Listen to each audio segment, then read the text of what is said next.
Hello, c'est Lara Fabian pour Melty. On va se faire un top 10 de mes chansons. Je t'aime. Alors je l'aime beaucoup, je vais la mettre en 3. Je t'aime, c'est une chanson qui me précède, c'est une chanson qui m'a ouvert des portes incroyables ici et à l'international. J'ai envie de mettre Ta peine en numéro 1 en ce moment parce qu'elle est pour moi le symbole de ce retour. J'ai l'impression que j'ai enfin écrit une chanson qui est un mélange entre ce que j'ai toujours été et ce que j'avais vraiment envie d'être. Je la mettrai en 10 parce que c'est une chanson avec laquelle peut-être j'ai moins cohabité, j'ai moins été en connexion, je l'ai moins chantée probablement.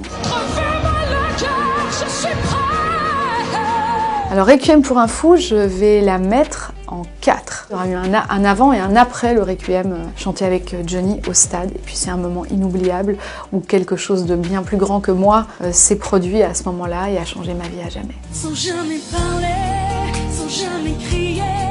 La différence, je vais la mettre en 2. C'est une chanson qui a changé littéralement le cours de ma carrière parce qu'elle a été captée, cherchée, apprivoisée. Une foule de gens qui se posaient beaucoup de questions sur ce sujet et surtout elle a été rassurée, aidée, guérir une foule d'autres gens qui avaient besoin que quelqu'un en parle.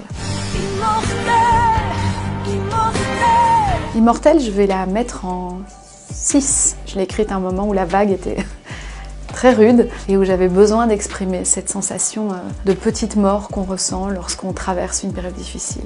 Tu es mon autre. Alors Tu es mon autre, je vais la mettre en 5. S'il y avait eu un top 10 des duos, je l'aurais mis en 1 parce que j'aimais Morane bien avant qu'elle ne soit connue et elle m'aimait et me connaissait bien avant que je ne le sois. Donc se mélanger avec quelqu'un qu'on aime à ce point, qu'on admire à ce point, dans un titre que j'aime particulièrement, mais ça a été un vrai cadeau dans ma vie. J'y crois.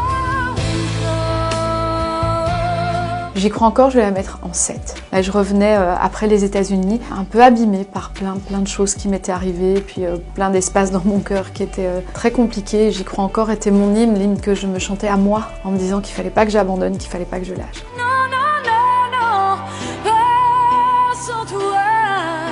C'est la chanson que le public aime profondément. Mais je vais la mettre en 9 parce que pour moi, le 9 est le chiffre qui me porte bonheur et c'est le chiffre qui symbolise beaucoup des grandes étapes de ma vie. Et elle m'a jamais abandonnée parce que vous avez continué de la choisir. Ah bah Love Again en 8. 8, c'est l'infini, donc c'est parfait.